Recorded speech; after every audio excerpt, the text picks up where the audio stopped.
तो पिछले वीडियो में जो हमने देखा प्रॉब्लम वन को हमने किस तरह से सॉल्व करना है इसे प्रॉपर डिटेल में देखा।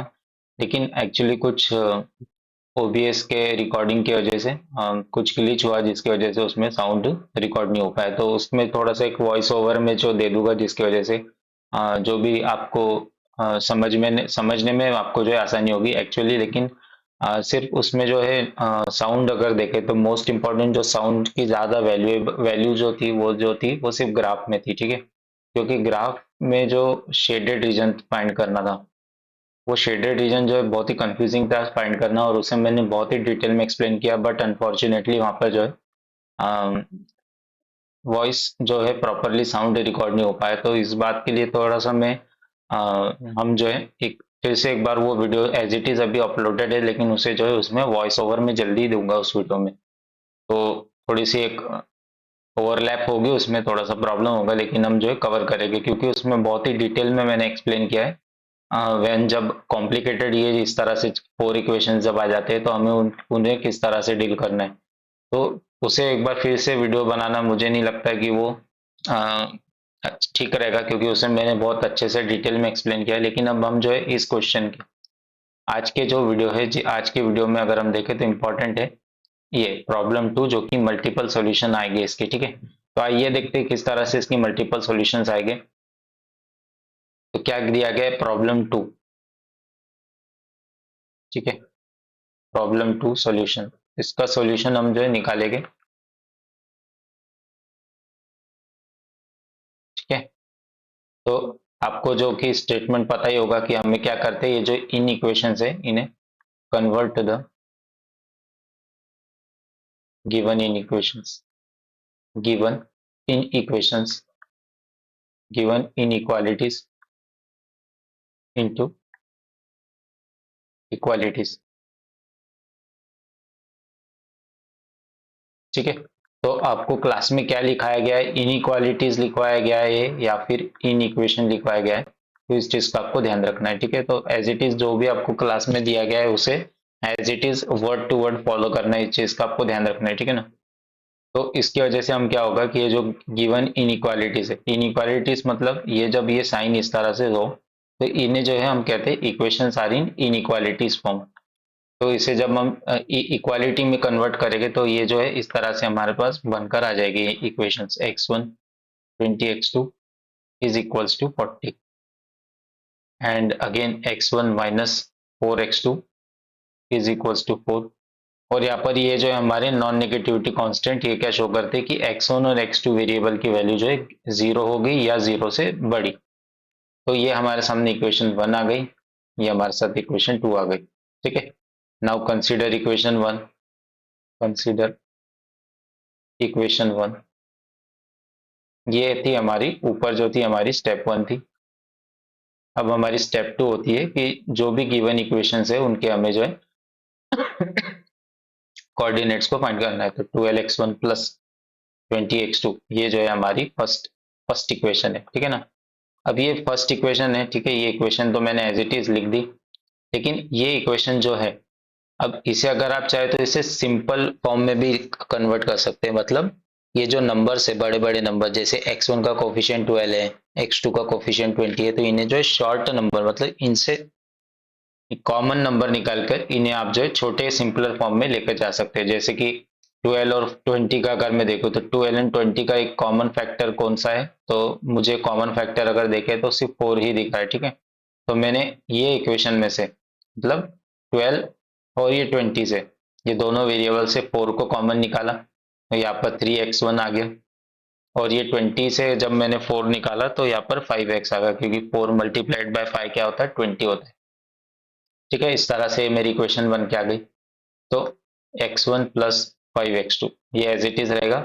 लेकिन क्योंकि अब ये जो है 4 और ये इक्वेशन मल्टीप्लीकेशन के फॉर्म में, ये 4 जो है यहाँ पर डिवाइड में चले जाएगा, ठीक है ना। आई होप कि आपको इतना थोड़ा सा जो सिंपल चीजें पता होगी। 40 डिवाइडेड बाय 4 तो ये आपका यहाँ पर आके 10। इसका मतलब आपकी जो सिंपलेस्ट फॉर्म में जो इक्वेशन टू बन के आ गई वो आ गई 3x1 plus 5x2 equals to 10, ठीक है। तो इसे मैं थोड़ा सा साइड में कर देता हूँ,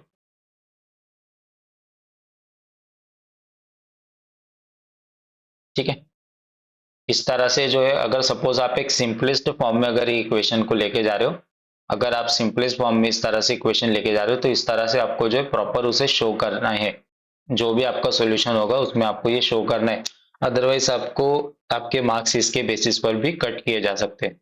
तो क्योंकि मैंने इसे सिंपलेस्ट फॉर्म में कन्वर्ट करा और इसे साइड में कर दिया, अब हम क्या करेंगे, इक्वेशन वन जो कंसिडर करेंगे वो होगी 3x1 plus 5x2 is equals to 10। तो similar procedure as it is, वही प्रोसीजर आपको जो एक टेबल बनाना है, तो ज्यादा ही बड़ा टेबल हो गया, छोटा सा टेबल हमें लगेगा। x1 वेरिएबल, x2 वेरिएबल, और यहाँ पर हमारी इन वेरिएबल्स की वैल्यू। तो फिर पुट अगेन वही, put x1 is equals to 0 in equation one. तो हमें क्या मिलेगा, x2 की वैल्यू हमें क्या मिलेगी, जब हमने 3 पुट किया, इसमें 0 पुट किया, ठीक है ना। एक बार इसमें थोड़ा सा एक बार कर ही देता हूँ मैं आपको, फिर हम जो है नेक्स्ट इक्वेशन से स्किप कर देंगे। प्लस 5x2, हमने क्या किया, x1 की जगह 0 पुट किया और equation as it is similar रही। 3 मल्टीप्लाइड बाय 0 हमें 0 ही मिलेगा। 5x2 is equals to 10, x2 की वैल्यू हमारी निकल के आई 2, ठीक है। तो जब हमने 0 पुट किया तो 2 मिल गई, ठीक है। क्या वैल्यू मिली हमें, 2। अब हम क्या करेंगे, इसी इक्वेशन वन में put x2 is equals to 0 we get, जब हम x2 के जगह 0 पुट करेंगे तो हमें क्या वैल्यू मिलेगी, 5 मल्टीप्लाई बाय 0 0 ही रहेगा। x1 की वैल्यू हमें मिलेंगी 10 डिवाइडेड बाय 3, तो 10 डिवाइडेड बाय 3, ठीक है। आपको क्या वैल्यू मिलेगी, यहाँ पर डेसिमल के पॉइंट में लिख देता हूं मैं। तो x1 की वैल्यू मिलेंगी आपको 10 डिवाइडेड बाय 3, या फिर आपको मिलेंगी 3.33 वैल्यू। तो हम जो है अभी डेसिमल लिखेंगे, क्योंकि हम जो है ग्राफ पे प्लॉट करने वाले हैं, तो डेसिमल से हमें कोई प्रॉब्लम नहीं होगी। इक्वेशन वन से हमने फाइंड कर लिया, इक्वेशन टू से हम जो है वैल्यूज को फाइंड करेंगे। इक्वेशन टू हमारी क्या दी गई है, कंसीडर इक्वेशन टू।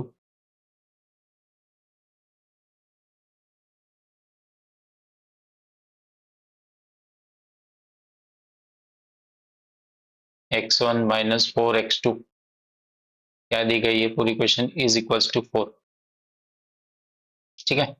एक ऐसा छोटा सा एक टेबल बनाएंगे हम यहाँ पर,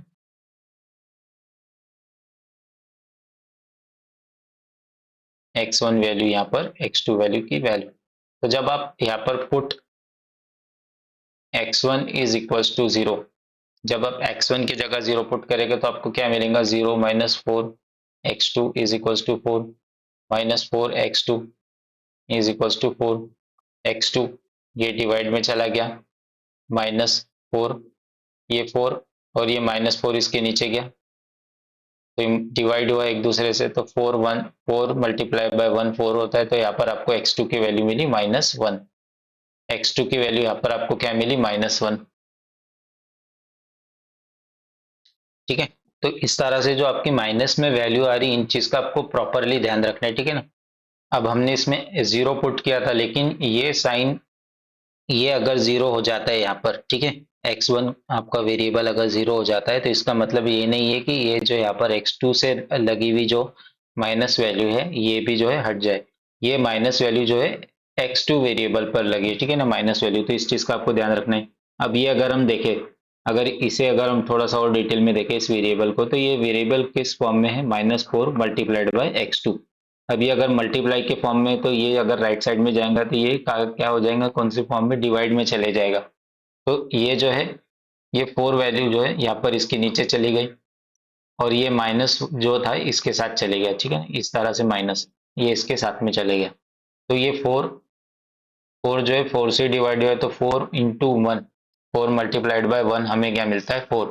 तो इसलिए हमें x2 की वैल्यू जो है -1 मिली। तो ये वैल्यू हम एज इट इज यहाँ पर लिख देते हैं। हमने जब x1 की वैल्यू 0 पुट करी, हमें -1 मिला। अब हम क्या करेंगे, x2 की वैल्यू 0 पुट करेंगे। तो x2 की value put x2 is equal to 0 in equation 2 we get, x2 की वैल्यू जब हमने 0 पुट करी तो हमें क्या मिलेगा, x1 -4 multiplied by 0 is equal to 4।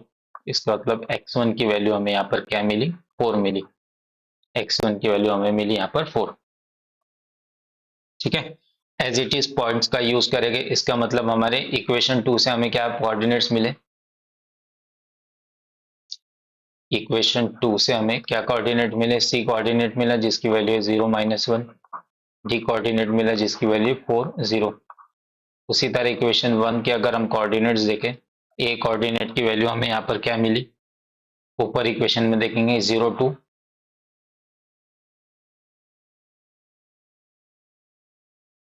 और बी कोऑर्डिनेट की वैल्यू हमें मिली 3.330।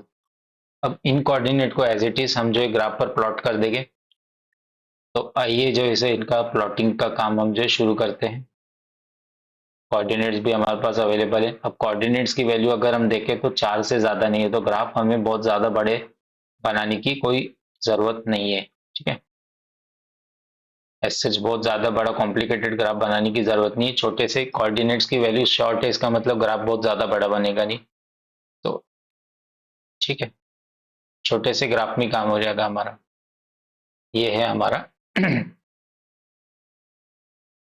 ये छोटा, थोड़ा सा इसे जूम कर लेता हूँ ताकि आपको बेटर दिखे और थोड़ा क्लियरली। ठीक है, क्योंकि ग्राफ छोटा है तो हम जो है थोड़ा अच्छा से खासा जूम कर लिए।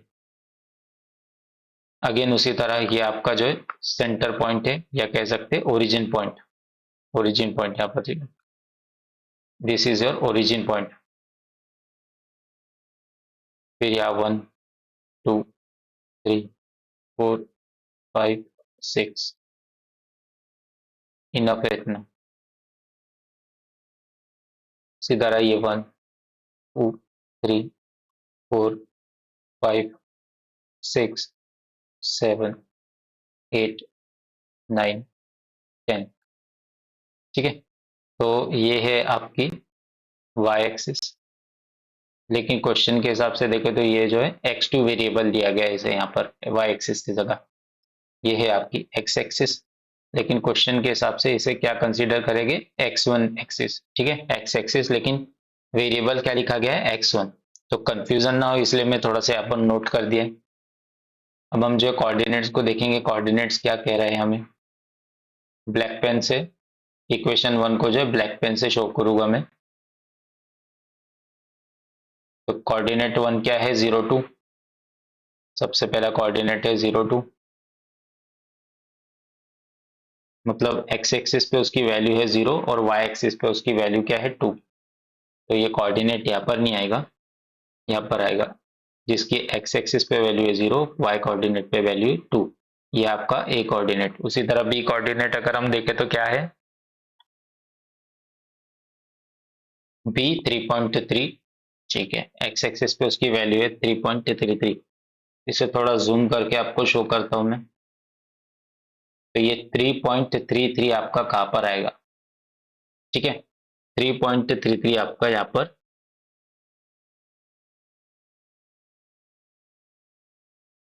यहाँ पर आएगा आपका 3.33, और उसकी एक्स वाई एक्सिस पर 0 है। ये है आपका, this is your B coordinate. अब इन दोनों कोऑर्डिनेट्स को हम लाइन के थ्रू ज्वाइन कर देंगे।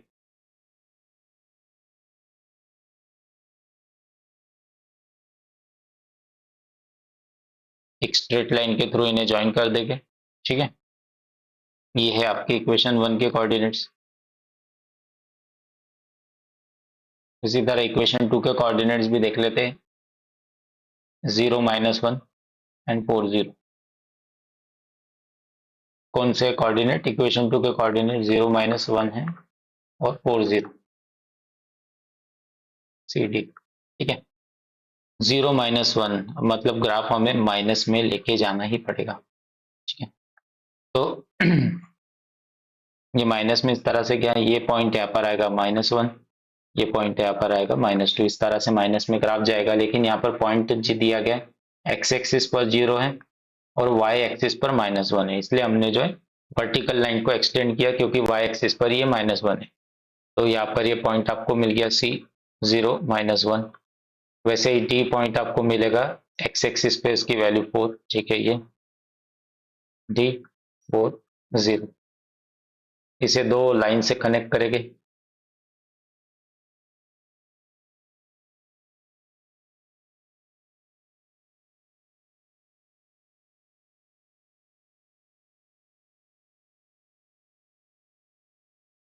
अब आप अगर देखेंगे तो आपकी जो है ग्राफ किस तरह से बन रहा है, नेगेटिव में भी जा रहा है, ठीक है। तो नेगेटिव वाला ग्राफ जो है हम कंसीडर नहीं करते क्योंकि ये फिजिबल हमें सॉल्यूशन नहीं देता है, ठीक है। और इसका अगर हम देखें तो इंटरसेक्शन पॉइंट भी देखेंगे तो ये जो है नेगेटिव में ही जा रहा है, इंटरसेक्शन पॉइंट भी अगर आप देखें इसका तो एक प्रकार से नेगेटिव वैल्यूज के थ्रू ही जा रहा है, ठीक है। फिर भी हम जो है क्या करेंगे, इसके लिए कॉमन शेडेड रीजन फाइंड करने की कोशिश करेंगे फॉर दिस पर्टिकुलर क्वेश्चन। तो अगर हम देखें, हमें इक्वेशंस दी गई थी, फर्स्ट इक्वेशन हमारी क्या थी, फर्स्ट इक्वेशन हमारी थी 3x1 प्लस 20x2, 20x2 नहीं थी, हमने सिंपलर फॉर्म में कन्वर्ट कर दी थी इक्वेशन, तो हम सिंपलर फॉर्म वाली इक्वेशन को ही लिखेंगे। लेकिन अगर आप देखें तो आपको क्वेश्चन क्या दिया गया, तो क्वेश्चन में जो इक्वेशन दी गई थी वो ज्यादा इंपॉर्टेंट है, when you want to find the shaded region, ठीक है। तो शेडेड रीजन के लिए इक्वेशन 1 को यूज करेंगे, भले ये बड़े फॉर्म में हो, बड़े नंबर्स के फॉर्म में। इसमें जो रहता है एक्चुअली इनइक्वालिटी की साइन जो रहती है वो इंपॉर्टेंट रहती है, not the numbers. Coefficient variable important नहीं होते, बट जो इनइक्वालिटी की साइंस रहती है वो इंपॉर्टेंट रहती है। तो इनइक्वालिटी के साइंस के थ्रू जो हम शेडेड रीजन को आइडेंटिफाई कर पाते हैं, और ये आपका नॉन नेगेटिविटी कांस्टेंट ही, इसका कुछ काम नहीं रहता, फिर भी ठीक है। तो अब इसमें क्या इंपॉर्टेंट है, अगर हम देखें फर्स्ट इक्वेशन में तो ये लेस देन इक्वल टू है, लेस देन इक्वल टू, इसका मतलब जो है फर्स्ट इक्वेशन का जो ग्राफ होगा, शेडेड रीजन जो होगा वो जो होगा इनसाइड रीजन में बनेगा। तो फर्स्ट इक्वेशन के हिसाब से इनसाइड रीजन क्या आएगा, लेफ्ट साइड में ये आएगा, ठीक है। And according to equation two, अब क्या है इक्वेशन टू, इक्वेशन टू भी क्या है, लेस देन इक्वल टू है। एक बार कंफर्म कर लेते हैं यहाँ से, यस, इक्वेशन टू भी as it is less than equal to 2 है, लेस देन इक्वल टू 4। इसका मतलब इसका ग्राफ भी जो है इनसाइड में ही बनेगा, ठीक है ना।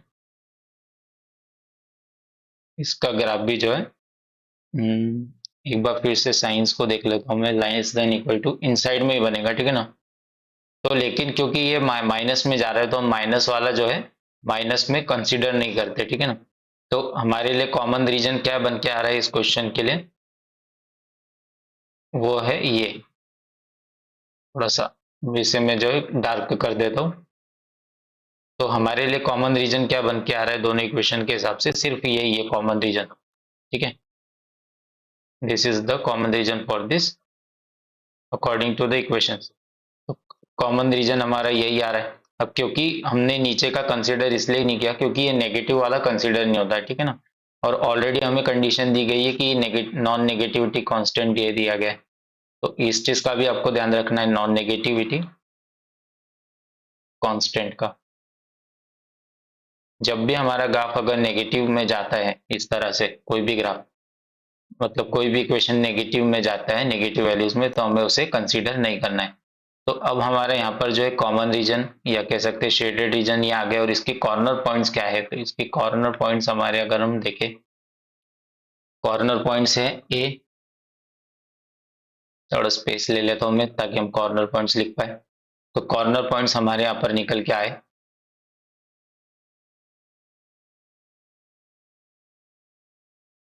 कॉर्नर पॉइंट्स हमारे यहाँ पर निकल के आ गए। क्या है कॉर्नर पॉइंट्स, ए, क्योंकि वो शेडेड रीजन से टच्ड है इसलिए ये कंसीडर होगा। फिर सेकंड हमारा कंसीडर होगा वो है ये कंसीडर होगा, ठीक है, कौन सा, क्योंकि इक्वेशन टू और इक्वेशन वन यहाँ टच हो रही, कौन से पॉइंट पे, 3.5, 3.5 नहीं है, ये 3.33 है, बी 3.330, एक ये पॉइंट है। और अगेन कोई हमें पॉइंट मिल रहा है क्या, तो ओरिजिन वाला ही पॉइंट है, ठीक है, ओरिजिन वाला पॉइंट जहां पर हमें 0 0 वैल्यू मिल रही है, एक ये पॉइंट है कॉर्नर पॉइंट्स में। तो अब क्या करेंगे, जो हमारे पास ऑब्जेक्टिव फंक्शन था उस उनमें इसकी वैल्यूज को पुट करेंगे। तो हमारा ऑब्जेक्टिव फंक्शन क्या था इस क्वेश्चन के लिए? हैंग हो गया शायद ये।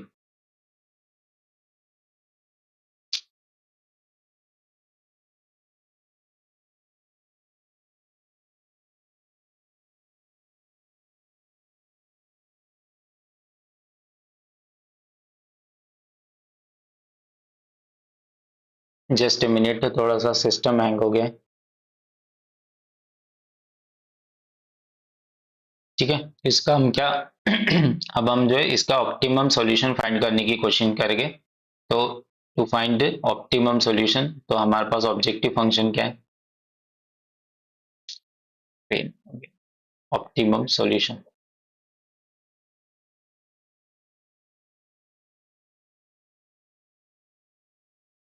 ऑप्टिमम सॉल्यूशन, तो हमारे पास जो दिया गया था ऑब्जेक्टिव फंक्शन वो है z is equals to 3x1 plus 5x2।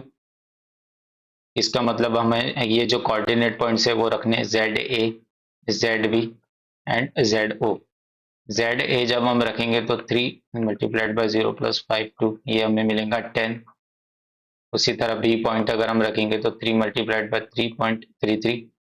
ठीक है, अब इसमें क्या कर सकते हैं, अगर आप थोड़ी सी ट्रिक यूज कर सकते हैं कि 3.33 क्योंकि डेसिमल में जा रहा है तो 3.33 के जगह हमने जो 3.3 लाने के पहले निकाला था 10/3, इसे इस एज इट इज रख तक सकते हैं। इससे क्या होगा कि 3 जो है कट हो जाएगा एक दूसरे से, 50। तो अगेन आपको इसका भी मिलेगा 10 एंड Z0, मतलब ये क्या करेंगे 30 प्लस 50। तो यहाँ पर भी आपको अगेन जीरो ही मिलेगा। अब इसमें क्या करना था हमें, इस क्वेश्चन में अगर हम देखें तो इस क्वेश्चन में हमें मल्टीपल सॉल्यूशंस का क्वेश्चन था और इसे मैक्सिमाइज करना था। तो इसमें हमारी मैक्सिमम वैल्यू कहाँ कहाँ मिल रही है हमें देखिए। मल्टीपल सॉल्यूशन उसने बोल दिया था, इसलिए मतलब मैक्सिमम वैल्यू जो है मल्टीपल सॉल्यूशंस में मिलेगी। ठीक है, और इसका जो है ये जो है आपके सामने एग्जांपल है, जैसे ये जेड ए पे भी आपको मैक्सिमम वैल्यू 10 मिल रही है। उसी तरह बी, जेड बी पर भी आपको जो है मैक्सिमम वैल्यू मिल रही है। ठीक है, so the maximum value for this particular question is, so the maximum value for this particular question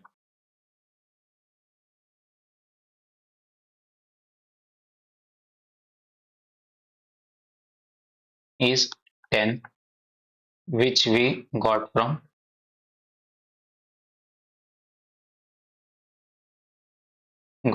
ZA and ZB। ठीक है, इस तरह से आपको जो है multiple solution.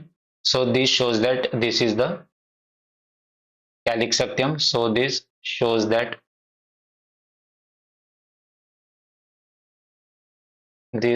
This is a multiple solution based question.